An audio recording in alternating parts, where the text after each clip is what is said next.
My strategy to making a lot of money in sports cards back in 2017 was to buy as many raw cards I could of superstar players printed on it. And then as time went on, I started buying pretty much any rookie. It was a way different time back in 2017. The hobby hadn't boomed yet. People were starting to get back into it, but the hype wasn't near what it was in 2019 or 2020. COVID obviously accelerated things in the hobby a tremendous amount, price-wise, in terms of people getting in.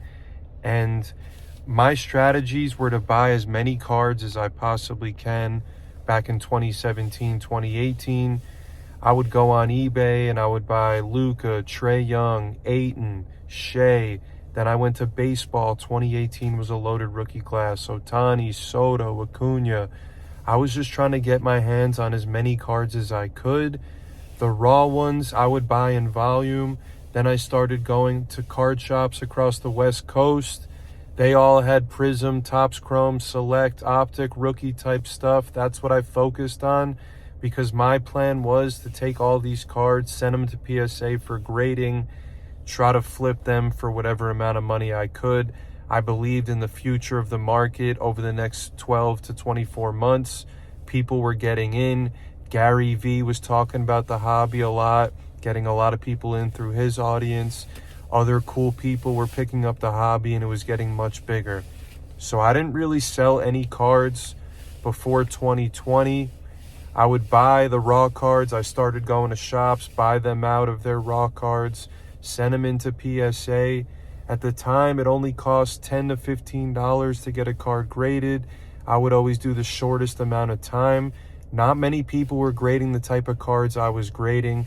I'm talking Prism base. I'm talking Topps Chrome base rookies for baseball. I'm talking Bowman first, non-autos, and color. Those are the type of cards I was buying. So I would send in all the volume. And honestly, part of the reason PSA had a backlog 12 months later was because people like me knew how big of a money glitch this really was. And the key was not taking that much time. So I wouldn't even look at the cards to determine if they were worthy of grading or not.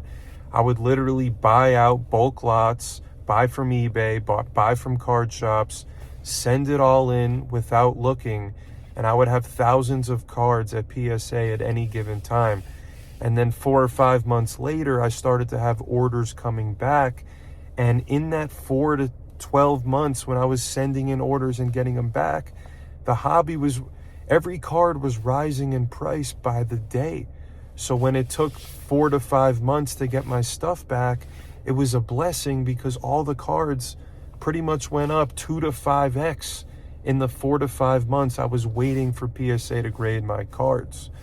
So it was just unbelievable getting cards back in late 2018, early 2019, pretty much all the rookie classes of baseball, basketball, football. In football, I was doing the 2018-2019 class. So 2018 was Darnold, it was Baker, it was Allen, it was Lamar. 2019 was Kyler, Daniel Jones, DK Metcalf.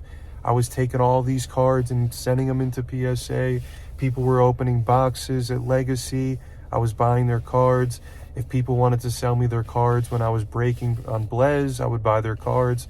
But the advice I always gave to them, if you got a numbered rookie card of pretty much anyone, you want to grade it. And if you have a top 5 rookie base card, you also wanted to grade it. And this continued into 2019 to 2020 basketball as well, when Zion and Ja came in and all their stuff exploded everything even more. And people were looking at Zion and comparing him to Luka prices and so forth, Ja with Luka. I think when the COVID bubble came back, Luka hit his peak. His Prism base in a 10 hit about 2,200. And the story with Luka, I'll go into it a little bit on a different video, but at the National in 2018, his Prism base in a 10 were selling for $75. And 2 years later in the bubble, they were selling for $2,200.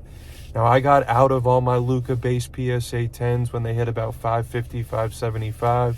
For me, I always want to sell on the up. When things are going up, I picked a bunch of them up for 75 and I can get out for 8 to 10x. I'm just going to do it. And if I look back, I probably would have held on to like 10% and free rolled those and maybe bought some better versions.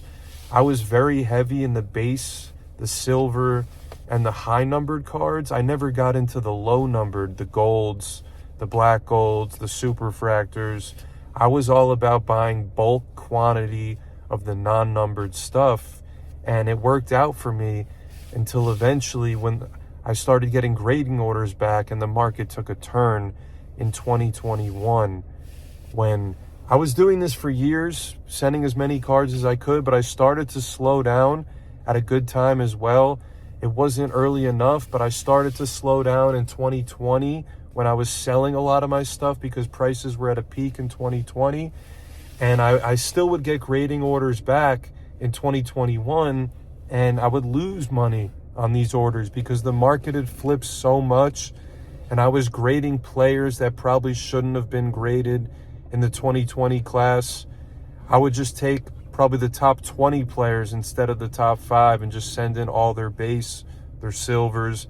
And it was easy to get volume because Panini was increasing their print runs in those years as well. So eventually I would get 400 card grading orders back and I would lose 4,000 to 5,000 on each. But I was making so much money on the prior orders that I got back. Obviously I was well in the profit, and I made tons of money not only with Luka by himself, but by grading volume of base silver and high numbered cards throughout 2017, 2018, 2019. I took all the money I made and I put it into buying single sports cards. It was an operation. It wasn't really about collecting. This was more of a money glitch with PSA grading. At the time, it cost $15 per. I would buy a card for $2 to $10. I'm into them for $20, $25. Get them back in a PSA 10. They'd be selling for $75 to $100. And the thing at the time, another great benefit, not many people were grading this type of stuff. PSA was way more lenient on Prism base of Kevin Knox, Mo Bamba, players like that. My gem rate used to be around 70%, and I would be into them for $25, out of them for 75, tripling up, and the returns were even bigger on the superstar players like Luka, Ohtani, Acuna, Soto. It was a golden rookie class as well in 2018. Football, basketball, and baseball, all three sports were loaded. 2019, not as much, but you still had crazy hype on John Zion. So it was a crazy time. I did really well grading a volume of sports cards. I never got into the super high-end Prism Gold, Black Gold Supers. So if I could have taken all my money I made from buying base, select, silver, stuff like that, and put it into the high-end, which exploded in 23, 24, and now 2025, that would have been the most optimal play. But you can't make every decision correct. You just got to work with what you got. And I was blessed for the timing to match up where the hobby exploded. I was putting all my money into sports cards at the time, and it was a beautiful combination. As people started entering, card prices were rising. I did very well in 2020, selling pretty much my whole collection at the time. And now I'm trying to rebuild. I'm trying to come back into the market. I think prices have settled a little bit. It was very tough to buy in 21, 22, and 23 because everything was kind of trending down. And now I want to get back into it. I think you can make money buying sports cards again if you want to hold them for a couple months. It's been very tough to do that in the market, in the landscape of the hobby, but I'm going to try buying sports cards and see where it takes me again. I had crazy success. I sat it out for a few years, and now I'm ready to dive back in.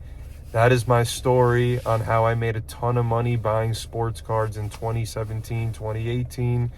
If you like videos like this, I'm going to be posting a ton more stories of my sports card journey, box breaks, PSA reveals, and a ton more content coming on this channel. I've been posting a lot working hard on building the YouTube channel. So I'd appreciate a subscribe, a comment on this video, and a like. Thank you guys for watching, and I'll see you for the next video.